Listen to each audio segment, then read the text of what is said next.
한 주간의 메디컬 뉴스를 정리하는 뉴스 얼라이브 시간이 돌아왔습니다. 이 3년 만에 제대로 된 여름 휴가, 많은 기대하셨을 텐데요.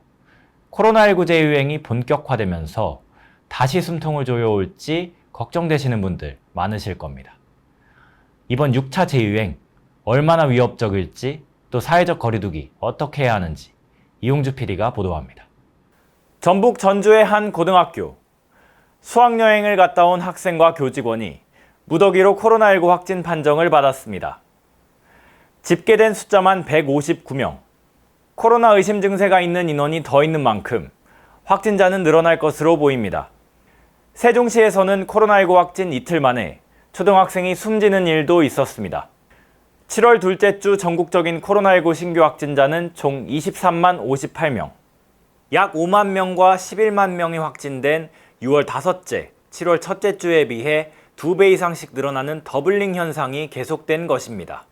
확진자 발생 규모는 8월 중 10만 명대로 증가할 수 있고 8월 중순 내지는 8월 말에 25만 명 전후 수준의 유행 정점이 예측이 되고 있습니다. 그러나 확진자 수에 민감하게 반응하지 않는 것이 중요하다고 일부 전문가들은 강조했습니다.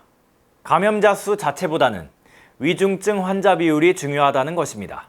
우리가 지금 환자 수에 너무 연연할 필요가 없다는 생각이 듭니다. 고위험군 환자라고 그러죠. 이런 분들을 제대로 보호하고 그리고 조기에 진단해서 치료해서 심각한 문제가 되지 않도록 하는 것이 제일 우선이고요. 두 번째는 이런 대규모 환자 발생에 따른 이 의료 붕괴, 지난번처럼 밤이 되면 환자들이 병원을 가지 못해서 집에서 발 동동 굴리는 이런 일이 없도록 하는 이런 것들이 가장 중요한 거지. 현재 위중증 환자는 확진자에 비해 크게 늘지 않는 추세를 보이고 있습니다.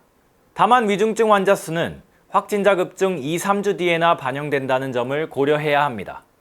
실제로 오미크론 유행 당시 가장 많은 확진자가 나왔던 기간은 3월 둘째 주이지만 사망자와 위중증자는 3월 셋째 주와 넷째 주에 최고치를 기록했습니다.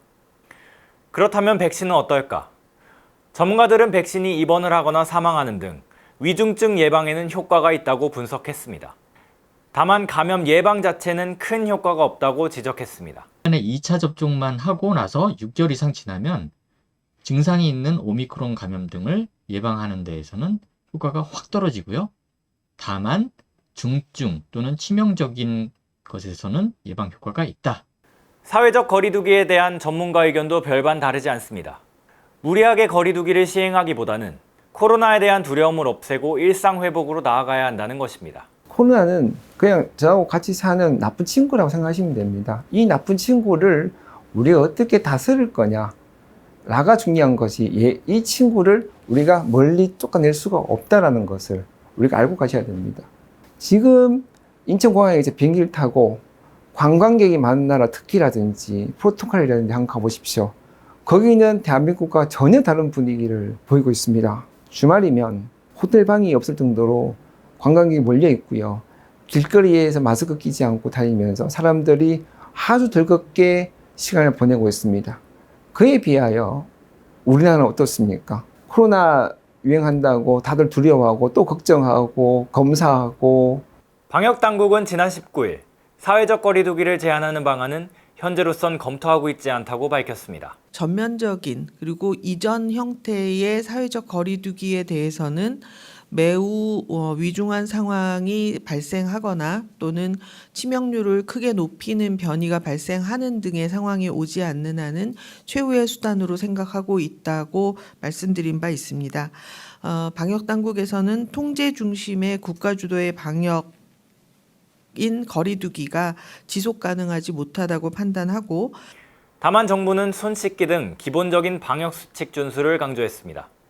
비욘디 이용주였습니다.